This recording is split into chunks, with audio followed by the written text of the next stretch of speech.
Abbas തുടരുന്നുണ്ട്. Abbas, ഇപ്പോൾ ഈ ഇടപാട് എന്ന് വെച്ചാൽ ഈ ഇലക്ട്രൽ ബോണ്ട് ഇടപാടിനെ ഇപ്പോൾ കോടതി തടയുക, അതിനെ സ്ട്രൈക്ക് ഡൗൺ ചെയ്യുക എന്നത് ഇനി അങ്ങോട്ടുള്ള സംഗതികളുടെ അല്ലെങ്കിൽ ഈ പറയുന്ന അഴിമതി ഇടപാടുകളുടെ, ദുരൂഹമായ ഇടപാടുകളുടെ സാധ്യതകളെ ഇല്ലാതാക്കും. പക്ഷേ ഡാമേജ് ഓൾറെഡി സംഭവിച്ചു കഴിഞ്ഞിട്ടുണ്ടോ?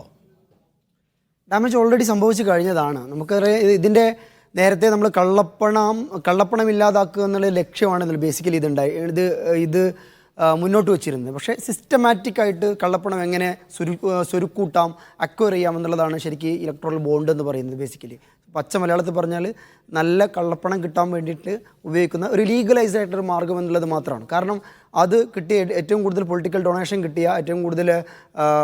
കിട്ടിയ പാർട്ടിയും ഭരണത്തിലിരിക്കുന്ന പാർട്ടിയാണ്. അപ്പോൾ ഏതായാലും ഇങ്ങനെയാണ് അത് ഓൾറെഡി സിസ്റ്റമൈസ് ചെയ്യപ്പെട്ട ഇത്തരം ഒരു സംഗതിയെ സുപ്രീം കോടതി ഇടപെട്ട് അസാധുവാക്കുന്നു, ഇല്ലാതാക്കുന്നു എന്നുള്ള സന്തോഷം ഇതിൻ്റെ കൂടെയുണ്ട്. പക്ഷേ ഇതിനൊപ്പം തന്നെ ഇനി അടുത്തൊരു കാര്യമുണ്ട്. What happen next? ഇനി അടുത്ത് എന്ത് സംഭവിക്കും? ഇനി ഇപ്പോൾ നമുക്കെല്ലാവർക്കും അറിയുന്ന പോലെ സുപ്രീം കോടതി ഉത്തരവിട്ടത് പ്രകാരം ഈ കണക്കുകളൊക്കെ SBI പ്രസിദ്ധീകരിക്കണം ഇത്ര സമയത്തിനുള്ളിൽ. അതിൻ്റെ കൃത്യമായ വിശദാംശങ്ങൾ നമുക്ക് ഇതുവരെ ലഭ്യമായിട്ടില്ലെങ്കിൽ പോലും കണക്കുകൾ SBI, State Bank of India പുറത്തുവിടണം. ഒരു സമയപരിധി നിശ്ചയിച്ചിട്ടുണ്ട്. മാക്സിമം സംഭവിക്കുന്നത് ഈ സമയപരിധി കഴിയുമ്പോൾ സ്വാഭാവികമായിട്ടും SBI പറയും ഈ സമയപരിധി പോരാ, കുറച്ചുകൂടി സമയം നീട്ടിത്തരണം. കോടതിയെ സമീപിക്കും, കോടതി കുറച്ചുകൂടി സമയം നീട്ടിക്കൊടുക്കും.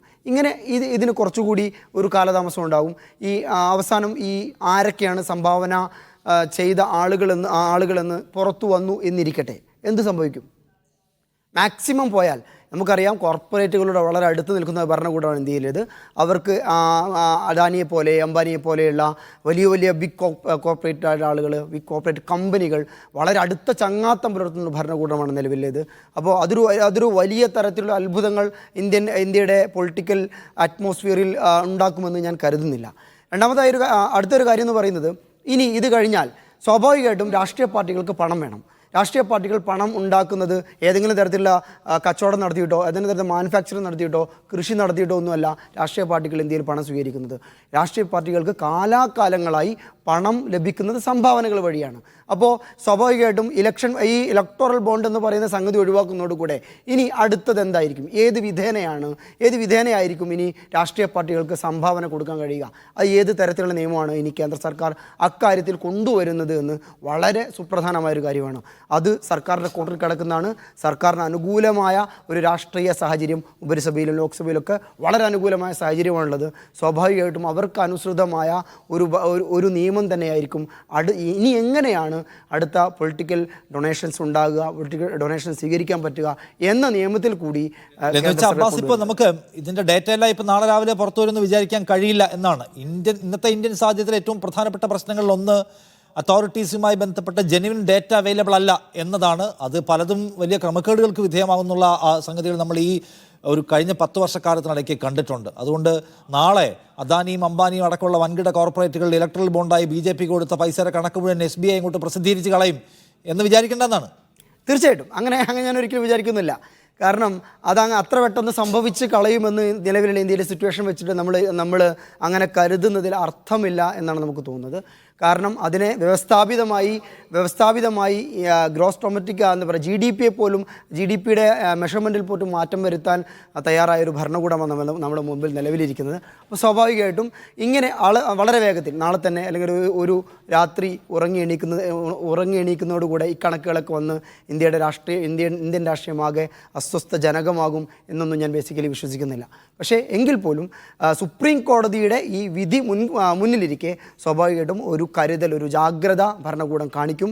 കുറെ കൂടി സുതാര്യമായ, കുറെ കൂടി ഫെയറായ ഒരു ഇലക്ഷൻ നടത്താൻ വേണ്ടി, കുറെ കൂടി സുതാര്യവും ശക്തവുമായ ജനാധിപത്യ പ്രോസസ്സിലേക്ക് ഈ വിധി സഹായകരമാകും എന്നാണ് ഞാൻ.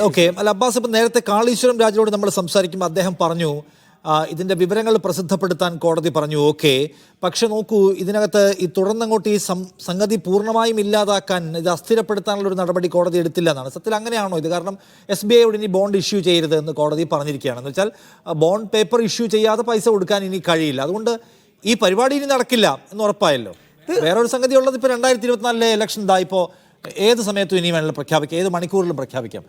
അപ്പോൾ ഓൾറെഡി ഫണ്ടൊക്കെ എടുത്തിട്ടുണ്ടാവും. ഇനിയിപ്പോൾ അതിനകത്ത് ഇനിയിപ്പോൾ ഇത് അടഞ്ഞുകൊണ്ട് കാര്യമായിട്ടുള്ള ഗുണം ഉണ്ടാവാൻ പോകുന്നില്ലെന്ന് വേണമെങ്കിലും വിചാരിക്കാം. അല്ല, ഒരു വിധി എന്നുള്ള നിലക്ക് ഇത് സുപ്രധാനമായ, വളരെ ചരിത്രപ്രധാനമായ ഹിസ്റ്റോറിക് ആയിട്ടൊരു വിധിയാണെന്നതിൽ ഒരു സംശയവുമില്ല. ഇന്ത്യയുടെ ഒരു ഡെമോക്രാറ്റിക് പ്രോസസ്സിലെ ഒരു മൈൽ സ്റ്റോൺ ആണ് ഈ വിധി എന്നതിൽ ഒരു സംശയവുമില്ല. കാരണം ഫെയർ ആൻഡ് ഫ്രീ ഇലക്ഷൻ നടക്കുക എന്നുള്ളത് ഏത് ജനാധിപത്യ വിശ്വാസിയെ സംബന്ധിച്ചിടത്തോളം, ഏത് ജനാധിപത്യ രാഷ്ട്രത്തെ സംബന്ധിച്ചിടത്തോളം വളരെ സുപ്രധാനമായ ഒന്നാണ്. അതിലേക്ക് വഴി തെളിക്കുന്ന, അതിലേക്ക് ലീഡ് ചെയ്യുന്ന ഒരു വിധിയാണ് നിലവിൽ സുപ്രീം കോടതിയുടേത്. അതിൽ നമുക്കൊരു സംശയമില്ല. പക്ഷേ നേരത്തെ നിഷാദ് പറഞ്ഞ പോലെ ഒരു മാക്സിമം ഒരു 10 ദിവസമോ അല്ലെങ്കിൽ ഒരു 2 ആഴ്ചക്കകം അടുത്ത ജനറൽ ഇലക്ഷനിലെ ഡേറ്റ് വരാനായി. അതിനു വേണ്ടിയുള്ള വിഭവ സമാഹരണം ഓൾറെഡി നടന്നു കഴിഞ്ഞു. ഇതിൽ വളരെ കൗതുകരമായ സംഗതി കൂടിയുണ്ട്. ഈ ഇലക്ട്രൽ ബോണ്ട് കൊണ്ടുവരുന്ന ഒരു സമയത്ത് ഒരു വർഷത്തിൽ 4 തവണ 10 ദിവസം, 4 തവണ ജനുവരി, ഇതേപോലെ 4 തവണ വെച്ചാണ് ഈ ഇലക്ട്രൽ ബോണ്ടുകൾ സ്വീകരിക്കാൻ പറ്റുക. അത് ഒരു 10 ദിവസമാണ് ഉണ്ടായിരുന്നത്. ഈ 10 ദിവസത്തിനകം ഈ ബോണ്ടുകൾ സ്വീകരിക്കുകയും രാഷ്ട്രീയ പാർട്ടികൾക്ക് അയക്കുകയും അത് കിട്ടി 15 ദിവസത്തിനകം രാഷ്ട്രീയ പാർട്ടികൾ അതിനെ എൻകാഷ് ചെയ്യുകയും വേണം. ഈ എൻകാഷ് ചെയ്തിട്ടില്ലെങ്കിൽ പിന്നീട് അത് ഈ പ്രധാനമന്ത്രിയുടെ ഫണ്ടിലേക്കാണ് ഇത് പോവുക, റിലീഫ് ഫണ്ടിലേക്കാണ് പോവുക.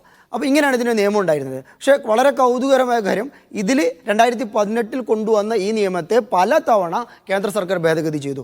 വളരെ സുപ്രധാന കാര്യം, ഇലക്ഷൻ നടക്കുന്ന ഒരു വർഷം ഈ 10 എന്നുള്ളത് 30 ദിവസമാക്കി മാറ്റി. 30 ദിവസം വരെ ഇലക്ഷൻ ഇയറിൽ ഫണ്ട് റിസീവ് ചെയ്യാൻ പറ്റും. ഈ 2019 ഈ 30 ദിവസം എന്നുള്ളത് 5 ദിവസം കൂടി നീട്ടാനുള്ള ഒരു ശ്രമം സർക്കാർ നടത്തുകയുണ്ടായി. അത് സുപ്രീം കോടതി ഇടപെട്ട് തടയുകയുണ്ടായി. ഇങ്ങനെ വളരെ സിസ്റ്റമാറ്റിക്കായി ഭരണകൂടത്തിന് ഇംഗിതത്തിനനുസരിച്ച്, അവരുടെ ഇഷ്ടത്തിനനുസരിച്ച് ഫണ്ട് സമാഹരിക്കാനുള്ള ഒരു പ്രോസസ്സിനെ, ഒരു ലീഗലൈസ് ആയിട്ടുള്ള ഒരു സിസ്റ്റത്തെ, ഒരു ചാനലിനെ സുപ്രീം കോടതി ഇല്ലാതാക്കി എന്നുള്ളതാണ് ഇത് വളരെ വളരെ ചരിത്രപരമായ സുപ്രധാനമായ കാര്യം എന്ന് പറയുന്നത്. അത് വെച്ച് ഇത് മുഴുവൻ ഇനി വരാനിരിക്കുന്ന എല്ലാ തെരഞ്ഞെടുപ്പിനെയും ഇത് ശുദ്ധമാക്കി കളയും നമുക്ക് വിചാരിക്കാൻ കഴിയില്ല. കാരണം ഇനി അടുത്തൊരു സ്റ്റെപ്പ്, പൊളിറ്റിക്കൽ പാർട്ടീസ് ഡൊണേഷൻ സ്വീകരിക്കുന്നത് എങ്ങനെയാണ്, അതിനുള്ള നിയമം എങ്ങനെ കൊണ്ടുവരുന്നു എന്നുള്ളത് ഇതിൽ വളരെ നിർണായകമാകും, സുപ്രധാനമാകും.